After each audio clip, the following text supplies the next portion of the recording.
नमस्कार, बहुत बहुत स्वागत है आप सभी का। दोपहर के 1 बज गए, वक्त है आपके प्रोग्राम कहानी कुर्सी का। मैं हूं सौरभ शर्मा और स्टूडियो में आ चुके हैं हर्षवर्धन त्रिपाठी जी, राजकुमार सिंह जी, प्रोफेसर अमिताभ सिंह जी हमारे साथ हैं। राहुल महाजन जी प्रोग्राम में पहुंचने वाले हैं। आज बहुत बड़ा दिन है बंगाल के लिए, क्योंकि प्रचार खत्म हो गया है। बैटल ऑफ बंगाल में आज शाम को प्रचार थम जाएगा, लाउडस्पीकर हो जाएंगे बंद, और इसके अब यह तय हो गया कि जिसको जो कहना था वो जनता ने सुन लिया।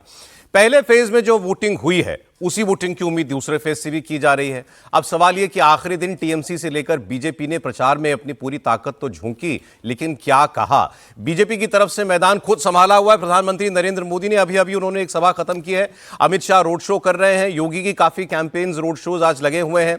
मतलब बीजेपी के जितने टॉप फेसेस हैं वो आज प्रचार के आखिरी दिन पूरी तरीके से जमीन पर उतरे हुए हैं। टीएमसी की तरफ से ममता बनर्जी से लेकर अभिषेक बनर्जी, उन्हीं दोनों ने मोर्चा संभाल रखा है और आज भी वही दोनों ताबड़तोड़ सभाएं कर रहे हैं। अब से थोड़ी देर पहले नॉर्थ 24 परगना के बैरकपुर में प्रधानमंत्री नरेंद्र मोदी ने एक सभा की और उन्होंने कहा कि जो उत्साह मैं इस बार देख रहा हूं लोगों में, लगता है कि 4 मई के बाद मुझे बीजेपी सरकार के शपथ ग्रहण में आना ही पड़ेगा। ऐसे दावे वो और राज्यों में भी करते आए हैं। कई बार दावे सही साबित हुए हैं, कुछ बार नहीं भी साबित हुए हैं। उन्होंने ये भी कहा कि बिहार और उड़ीसा के बाद अब बंगाल में कमल खिलने की बारी है। मैं आपको बयान सुनाऊंगा, लेकिन आप सोचें जरा, इस पूरे कैंपेन को आप एक बार देखिए तो बीजेपी का पूरा फोकस क्या था? डरना नहीं, भय नहीं, भरोसा है। ममता के गुंडे जा रहे हैं, टीएमसी का सिंडिकेट राज खत्म हो रहा है, कारखाने बंद हो गए, हमको कोलकाता की और बंगाल की तस्वीर बदलनी है। क्या जनता को इन बातों पर भरोसा हुआ? खास तौर पर यह दूसरा राउंड जहां पर बीजेपी कमजोर है। कमजोर इस सेंस में हम कह रहे हैं कि पिछली बार उसको यहां बहुत कम सीटें मिली थी। फर्स्ट फेज में ज्यादा उसको फिर भी अच्छा बेहतर प्रदर्शन था, लेकिन पहले फेज में जो हुआ वो हुआ। इस चरण में उसको अपना प्रदर्शन दुगना तिगुना बहुत बेहतर करना पड़ेगा, तभी वो उम्मीद कर सकती है 15 साल के बाद जो नारा है ना, पलटाओ सरकार, उसको सार्थक करने का। क्या वो दूसरे चरण में होने जा रहा है? हमारे पास कुछ चुनावी डेटा भी है कि लड़ाई कितनी मुश्किल है बीजेपी के लिए, और प्रधानमंत्री ने इतनी ताकत क्यों झोंकी हुई है वो आपको देख के समझ में आएगा। खासतौर पर कोलकाता, ममता बनर्जी का गढ़, वो पढ़ा लिखा वर्ग जिसकी हमने कल भी खूब बात की थी, अगर उसका मन बदला है तो समझिए बंगाल का मन वाकई बदल रहा है। तो वहां की भी एक और ग्राउंड रिपोर्ट आज हम आपको दिखाएंगे, लेकिन पहले सुनते हैं प्रधानमंत्री ने बिहार, ओडिशा, उसके बाद अब बंगाल में भी भाजपा के मुख्यमंत्री बनने की भविष्यवाणी कैसे की। चुनाव में वैसे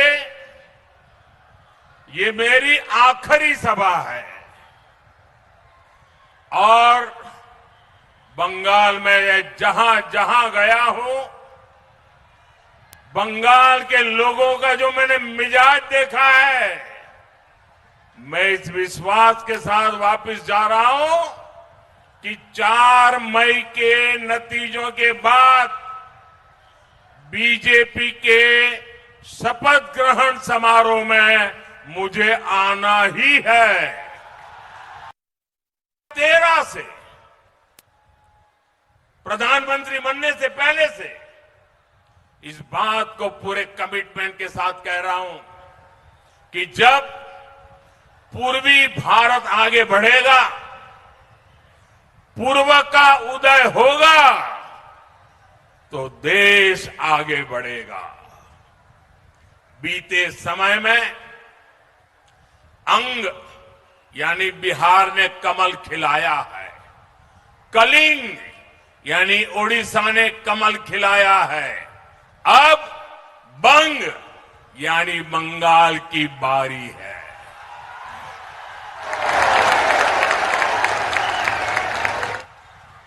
और यहां जो माहौल मैं देख रहा हूं, इस बार बंगाल में भी कमल खिलना तय है।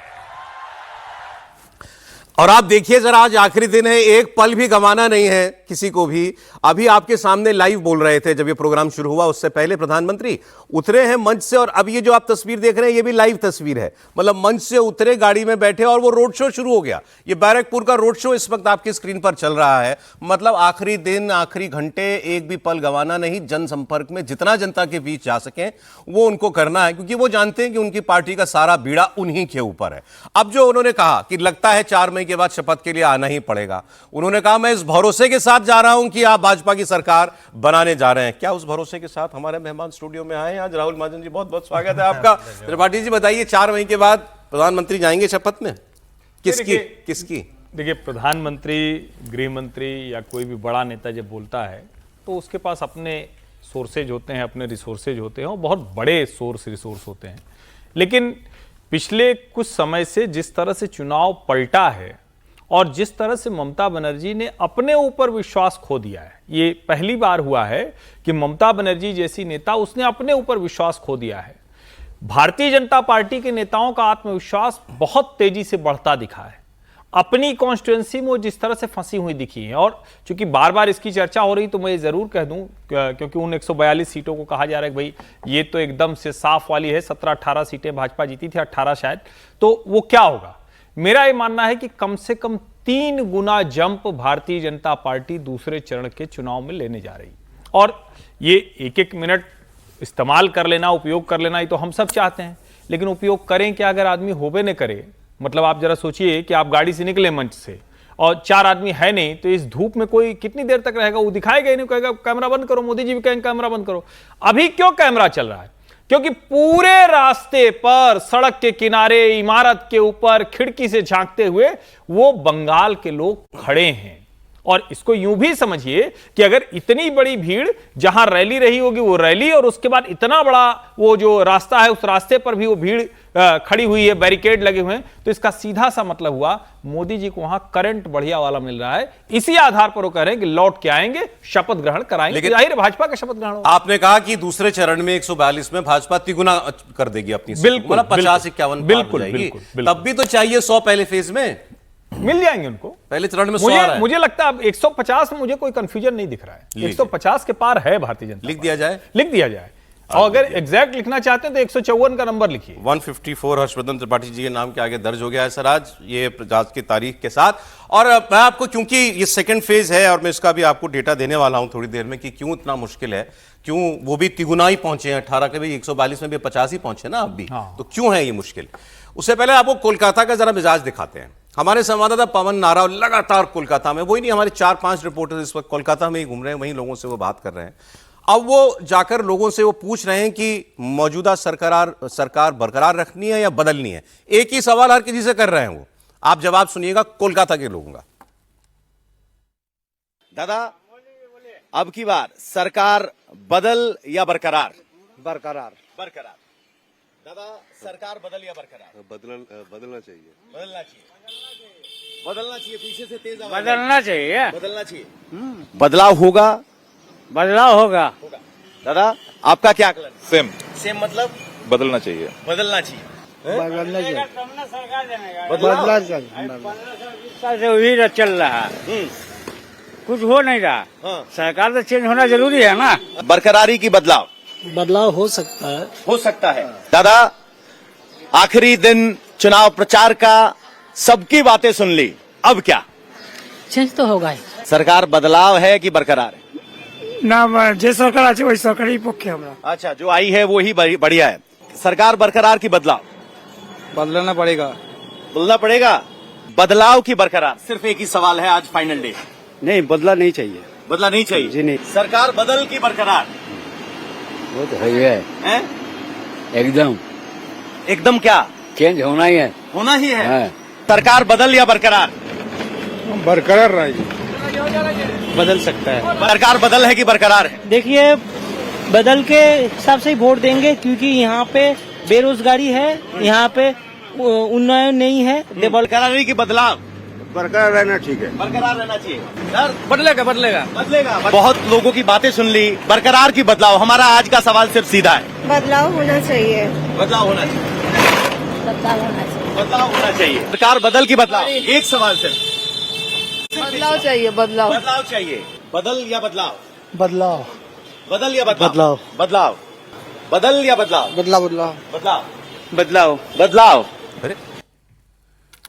गजब कर दिया पवन नारा ने। देखिए, एक ही सवाल हर किसी से, बरकरार या बदलाव। सड़क पे, बस में, ट्रेन में, सब जगह घूम लिए। सबसे अच्छी बात थी, जैसे आमतौर पर जो टीवी देखते हैं तो उनको कई लोग कहते हैं कि मान लीजिए चैनल का मन कर जाए तो काट ले अपना अपना वाला, जो उसके मन में आ जाए, रिपोर्टर के या जो भी है। लेकिन यहां जो पवन नारा ने किया है, वो आपके सामने कट टू कट पूछा और वहीं अगल बगल खड़े 2 लोग 2 बात बता रहे हैं। अब अगर उससे अनुमान लगाना चाहें तो इसको कहते हैं ना कि थोड़ा चावल तो समझ में आ रहा है, क्या पक रहा है कि नहीं पक तो रहा ठीक है सर, बदल या बदलाव? नहीं, क्या बदल या बरकरार? बदल या बरकरार? देखिए, मुझे मैं ये नहीं कह सकता कि बदल या बरकरार।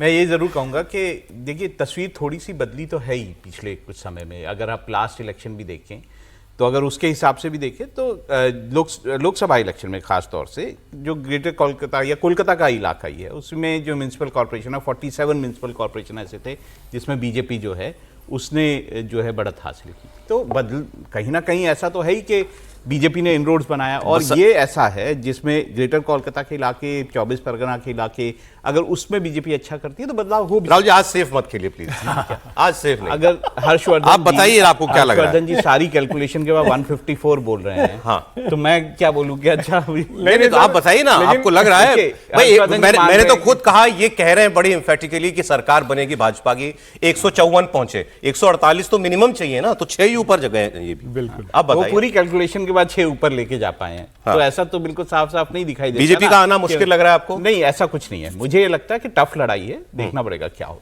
सर, बदल या बरकरार? देखिए, मैं तो पहले से कह रहा हूं बहुत क्लोज कंटेस्ट है और इस मुकाबले में कुछ भी हो सकता है। पहली बार बीजेपी ने इतनी कड़ी टक्कर दी है। 2021 में भी 200 का नारा था, लेकिन वो टक्कर जमीन पर नजर नहीं आ रही थी। इस बार नजर आ रही है। उसके बावजूद अगर हर्षवर्धन जी, मोदी जी और अमित शाह के 200 पार के नारे को थोड़ा सेफ खेलते हुए 154 बोल रहे हैं, तो मान लेना चाहिए कि टक्कर बहुत नज़दीकी है, नतीजा कुछ भी हो सकता है। और अगर आंकड़े को परसेंटेज के हिसाब से देख लें और डेमोग्राफी को देख लें तो बीजेपी का टक्कर देना अपने आप में किसी जीत से कम नहीं है। नहीं सर, राजनीति में जीत नहीं सर, ये वाला सर सब जो है दो पैड लगा के खेल रहे हैं आज, इतना सेफ खेल रहे हैं लोग। नहीं, लेकिन एक बात मैं कह दूं, क्योंकि मतलब दो वरिष्ठ लोगों ने 2 शब्द का इस्तेमाल किया कि इतना कैलकुलेट करके भी, और दूसरा राजकुमार जी ने कहा कि सेफ। ये सेफ वाला मसला नहीं है, और मेरा ये मानना है कि देखिए, जनता तय करेगी, हम आप क्या तय करेंगे किसी अनुमान के आधार पर। लेकिन जो दिख रहा है, जो जनता बोल रही है, जो रिपोर्ट बोल रही है, और ये इसको अगर यूं भी देखें कि जिस सेकेंड फेज के ग्रेटर कोलकाता जिसको कहते हैं, उसमें एकदम से वर्चस्व था। वो इस वजह से वर्चस्व नहीं था कि वहां कोई मुसलमान बहुत ज्यादा है, सिर्फ इसलिए था। इसको आप समझिए, मेरे जो अनुमान है या जो मैं नंबर बता रहा हूं, वो इसलिए नहीं बता रहा हूं कि कोई मतलब मुसलमान वहां ज्यादा थे। ये भारतीय जनता पार्टी ने तृणमूल के मध्यम वर्ग, तृणमूल के भद्र लोग, तृणमूल के कारोबारी, जो उसका कैडर थे, उनको ब्रेक किया है। कलकत्ता शहर का मन बदल गया। ये कलकत्ता शहर का मन बदला है। ये जितने लोग, और चूंकि और जगह पर क्या होता है, भाजपा शहर से गांव में जाती है, बंगाल में गांव से शहर में आई। कलकत्ता का मन बदला है सर, लग रहा है आपको? नहीं, कोशिश हुई है, कलकत्ता का मन कुछ तो बदला है। जैसे लोकल बॉडीज की बात कर रहे थे अभी राहुल जी, लेकिन वो मन उतना बदला है कि मैं इसलिए कह रहा हूं कि सेकंड फेज में भी जैसे टीएमसी ने बहुत ज्यादा सीटें जीती, और जीत का मार्जिन जो था वो इतना ज्यादा था कि अगर थोड़ा बहुत मन बदलेगा तो उससे नतीजा नहीं बदलता। चलिए प्रोफेसर साहब अपनी राय दे दें, फिर मैं कुछ आंकड़े देता हूं। नंबर बदलेंगे, सरकार बरकरार रहेगी। 77 से 105 होगा, मेरा अपना अनुमान है, क्योंकि मैं पिछले बार से कंपेयर कर रहा हूं। पिछले बार ज्यादा लहर थी। पिछले बार गांव-गांव में आप कहीं जाइए, आप ये लोग यही कहते थे, दिखते थे एटलीस्ट वर्बली कि आप सरकार बदलेगी, लेकिन पिछले बार भी नहीं हुआ। और लोकसभा इलेक्शन ही देख ली ना, ज्यादा दूर पीछे क्यों जा रहे हैं। पिछले बार से बेटर हुआ था तृणमूल कांग्रेस का परफॉर्मेंस। तो मुझे नहीं लग रहा है कि पिछले बार से ना रेटोरिक में चेंज है, ना कोई नया बदलाव आया है। तो इससे मुझे लग रहा है सरकार बरकरार रहेगी, बीजेपी के नंबर्स बेशक। चलिए, आपने बड़ी क्लियर बात तो कह दी आपने। क्योंकि जब मुस्लिम पॉपुलेशन की बात होती है तो ग्रेटर कोलकाता के इलाके में भी जो टीएमसी है वो 20.6% मुस्लिम पॉपुलेशन से आगे की बात करता है। राइट। तो इसलिए ये कड़ा मुकाबला है, क्योंकि वो वोट जो है वो बीजेपी को नहीं जाएगा। देखिए, ग्रेटर कोलकाता का कैलकुलेशन सीधा सा है, 42% बंगाली हिंदू, 34% या 36% नॉन बंगाली हिंदू और 20% मुसलमान। ये कोलकाता का गणित है, जहां पर हम मानते हैं 35 सीटें मानते हैं। जी, पूरा चुनाव हमने डिस्कशन तो बहुत सारे एस्पेक्ट्स पे किया ना पूरे दौरान। ये पूरा चुनाव हिंदू वोटों में डिवीजन का है, मुस्लिम वोटों में डिवीजन का नहीं है। बिल्कुल सही। और आप उसको बीजेपी कितना बचा ले? मैं वही बता रहा हूं, जो हिंदू डोमिनेट वाली सीट हैं, मतलब जहां 25% से ज्यादा हिंदू है, उसमें भी ममता बनर्जी का स्ट्राइक रेट बीजेपी से बेटर है। तो अगर आप हिंदू वोट बैंक में मेजर शेयर बीजेपी और नहीं ले पाती है, तो चुनाव का नतीजा नहीं बदल ये रहा। चर्चा तो हम कर चुके हैं कि बीजेपी के पास 53% हिंदू वोट है, उसको वो कम से कम 65% करना है, 10% 12% हिंदू वोट उसको बढ़ाना है। मैं डेटा दे दूं एक सेकंड, अब क्योंकि आप सेकंड फेज में आपने कहा बीजेपी 3 गुना जाएगी, मतलब 142 में 50 के ऊपर जाएगी, 18 ही थी मात्र, इसीलिए 50 बहुत बड़ी छलांग होगी अगर हुआ तो। लेकिन ये जो 142 सीटें हैं, ये इतना टेढ़ा काम है बीजेपी के लिए। आप बस थोड़ा सा मेरे साथ 2 मिनट धैर्य से रहिएगा। बीजेपी टीएमसी को ओवरऑल स्टेट में वोट मिला था 48%। इस सेकेंड राउंड की जितनी सीट्स हैं इसमें उसको वोट मिला 49.5%, 1.5% ज्यादा वोट मिला है, मिला पिछले फर्स्ट फेज से। अब बीजेपी का वोट शेयर है 36%, यानी कुल मिला के 13.45% वोट का अंतर है इन 142 सीटों में। 13.5% वोट का अंतर बहुत बड़ा अंतर होता है। और एसआई दोनों के बीच में एब्सोल्यूट वोट का डिफरेंस कितना है यह भी इंपॉर्टेंट है। इन 42 सीटों में एब्सोल्यूट वोट का डिफरेंस है टीएमसी और बीजेपी में 37,82,000, 38 लाख मान लीजिए, 38 लाख वोट बीजेपी को कम मिले टीएमसी से। एसआईआर में कितने लाख वोट कटे? 12 लाख वोट कटे।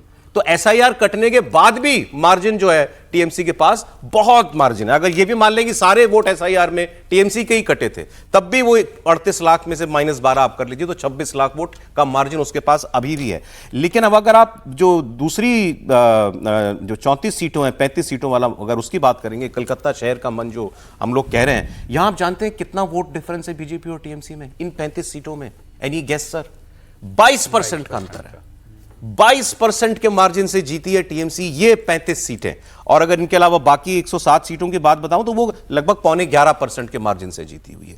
तो ये 20%, 22% मार्जिन इसको पाटना है, ध्यान रखनी पड़ेगी। सेकंड फेज में लगभग अगर हम 2021 की बात करें तो लगभग 15.505% का डिफरेंस था दोनों के बीच में, अगर ओवरऑल में देखूं।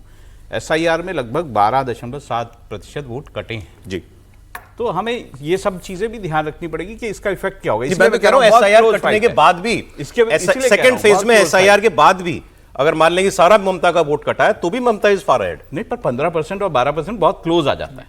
15% का मार्जिन था पिछली बार ओवरऑल सेकंड फेज में, और यहां अगर 12.7% अगर कट गया है तो अगर ममता का वोट ज्यादा कटा हुआ, इसलिए मैं कह रहा हूं बहुत क्लोज फाइट। बोलिए त्रिपाठी जी। एक इसमें जो हम लोग बात तो कर रहे हैं, लेकिन उसको हम शब्द क्या इस्तेमाल कर रहे हैं कि ये हिंदू वोटों के बंटने का पूरा खेल है। मैं कह रहा हूं ये हिंदू आइडेंटिटी के साथ बूथ पर जाने वाले यानी यूनिफिकेशन का खेल है। दोनों में बड़ा फर्क है। जो पहला वाला था उसकी वजह से भारतीय जनता पार्टी हार जा रही थी, लेकिन भारतीय जनता पार्टी जब 10 से 38% पहुंची पिछले चुनाव में तो वो भी चमत्कारिक था। और इसको जरा आप समझिए, जो आपने भी डेटा भी दिया वही डेटा है जो भारतीय जनता पार्टी ने जिस पर काम किया है। नॉन बंगाली हिंदू वो तो उसके साथ पूरी तरह से है, वो तो कहीं जा ही नहीं रहा है। बंगाली हिंदू यानी कायस्थ, ब्राह्मण, भद्र लोग, जिसको हम मिडिल क्लास भी कह सकते हैं, वो सब उसमें अपर और मिडिल क्लास, वो शिफ्ट करेगा क्या? और देखिए कोई भी चुनाव वोट कट के सिर्फ नहीं जीता जा सकता, वो तो कांटे के थोड़ा इधर उधर करेगा। जो बंगाली हिंदू है वो भारतीय जनता पार्टी के साथ वोट कर रहा है कि नहीं, अगर वो वोट कर रहा है, जो मुझे दिख रहा है कि कर रहा है, तो भारतीय जनता पार्टी लीड ले रही है। अब आप कह रहे थे ममता बनर्जी जैसी उनका जैसी वो डिफेंसिव दिखाई दे रही हैं या वो घबराई हुई दिखाई दे रही हैं। एक बयान आपको मैं सुनाता हूं ममता बनर्जी का। कल एक तस्वीर अगर हमारे पास दिखाइएगा जरा, मैं वो एक तस्वीर है उसमें दर्जनों सीआरपीएफ की गाड़ियां खड़ी हुई हैं एक मैदान में, मतलब दर्जनों, मतलब दर्जनों। और मैंने तो कुछ गाड़ियों के नंबर भी पढ़े, जम्मू कश्मीर तक से सीआरपीएफ की गाड़ियां बुलाई गई हैं। सीआरपीएफ सबसे ज्यादा तैनात वही है। अब ममता बनर्जी ने एक बयान दिया। ममता बनर्जी ने कहा कि ये सीआरपीएफ वाले यहां पर ये लाखों की तादाद में लगा दिए हैं। ये पुलवामा के समय पे कहां थे ये सब सुरक्षा के बंदोबस्त? जब पुलवामा पे हमला हो गया था वहां उस वक्त क्या कर रहे थे ये? या पहलगाम में हमला हुआ तो उस वक्त वहां पर ये कहां थे? एक तो पहलगाम को ले आई वो इसके बीच में। इससे बड़ी बात उन्होंने उसके आगे कही। उन्होंने कहा ये सीआरपीएफ वाले तो इन्हीं के हैं, और ये पुलिस, हमारा पुलिस यहां भी ऊपर से ले आया बाहर से अधिकारी, वो सिर्फ हमारे पार्टी के ऊपर एक्शन ले रहे हैं, इनकी पार्टी पर कोई एक्शन नहीं ले रहे हैं। फिर ये तो चले जाएंगे, तुमको तो यहीं रहना है ना, तुमको लड्डू, पानी, पेड़ा सब हम खिलाएंगे, ये कह रही ममता बनर्जी अपनी पुलिस से। सुनिए। कलकत्ता कैसा है कैसा नहीं है, तुम पहले दिल्ली को संभलाओ, पहलगांव को संभलाओ। उधर में क्यों पहलगांव में जो पाकिस्तान अटैक किया, तुम क्यों वो साझुआ गाड़ी नहीं भेजा? एक भी पुलिस नहीं था, और इधर में 2 लाख पुलिस भेज दिया। पुलिस क्या करते हैं? वो सेंट्रल फोर्स जाके, मैंने कल 2 घटना सुना कि कंबल लगा के क्रिमिनल लेके जाता है जिसमें वोट हो गया है ईवीएम मशीन कैप्चर करने के लिए। हम सबको अलर्ट करती हूँ, सब लोगों ने, आप लोगों ने आपका वोटिंग मशीन को ख्याल में रखिए। और अभी जो पुलिस है इधर का, क्या बोलूं मैंने, वो लोगों को ले आया बीजेपी देख के, और वो लोगों ने एक भी एक्शन नहीं लेता है, खाली हमारा पार्टी का खिलाफ एक्शन लेता है। लेकिन ये लोगों को पता नहीं है 4 तारीख के बाद ये लोग वापस जाएंगे, तो आप लोग तो इधर में रहेंगे। आपको चाय हम देंगे, आपको मिठाई हम खिलाएंगे, आपको परिवार को हम लोग देखेंगे। क्यों बीजेपी का ऊपर आप काम करते हैं? क्या लगा त्रिपाठी जी सुन के? नहीं, मैं तो ये कह रहा हूं कि सभी को जरा ये भाषण सुनना चाहिए। ये ममता बनर्जी वो ममता बनर्जी नहीं, ये पूरी तरह से हिली हुई ममता बनर्जी के शब्द छूट रहे हैं। आप उस भाषण को जो बोल रही थी, वो लड्डू पानी वो सब तो धमकी वाला बाद में, उससे पहले जो उन्होंने बोला है, जो वो बता रही क्यों गाड़ी नहीं भेज दिया था, वहां से सेना को क्यों नहीं दे दिया था। ममता बनर्जी की पकड़ ढीली हो गई है। ममता बनर्जी को नहीं समझ में आ रहा है कि इन परिस्थितियों में किस तरह का भाषण हम दें जो उनके सपोर्टर को चार्ज कर सके। अब 15 साल की सरकार है, इतनी ताकतवर नेता है, तो कैसे कोई कह सकता है कि वो हार जाएंगे? लेकिन ये लक्षण वही है कि ममता बनर्जी हार रही। सर क्या लगा बयान सुन के? देखिए, बयान से तो साफ लिख रहा है और दिख भी रहा है, हमने पहले भी बात की है कि ममता बनर्जी पहली बार एक स्ट्रेस में है, प्रेशर में है, उनको कॉन्फिडेंस उनका हिला हुआ है। और वो स्वाभाविक है, 15 साल की एंटी इनकम्बेंसी होती ही है, आप कितनी भी अच्छी से अच्छी सरकार चला लें। और फिर इस बार जिस तरह से बीजेपी ने घेराबंदी की है, चाहे वो SIR का सवाल हो या हाई वोल्टेज कैंपेन हो, ममता बनर्जी के अंदर एक कॉन्फिडेंस हिला हुआ है। और लेकिन दूसरी बात उन्होंने कही है, मुझे 2 चीज़ों पे थोड़ा सा आपत्ति है। एक तो इलेक्शन कैंपेन पे पहलगांव में क्या हुआ, वो क्या हुआ, उन चीज़ों को मुझे लगता है कोई आपस में तालमेल नहीं है। जो हुआ वो सबको मालूम है। इसका मतलब ये नहीं होना चाहिए कि पश्चिम बंगाल में चुनाव के दौरान सुरक्षा प्रबंध ना हो। दूसरा, एक तरह की ये धमकी वाली बात है कि आपको यहीं रहना है, पुलिस वालों तुम्हें तो यहीं रहना है। देखिए, इलेक्शन मशीनरी है या सरकारी मशीनरी है, उसको अपनी ड्यूटी करनी है। ठीक है सर, जो नेताओं की बॉडी लैंग्वेज और कॉन्फिडेंस तो पता चलता है ना बयानों में, बिल्कुल साफ है ना। ये तो बात बिल्कुल सही है कि ममता बनर्जी जो बीजेपी का कैंपेन है, उससे कहीं ना कहीं तो उनको खतरा महसूस हो रहा है।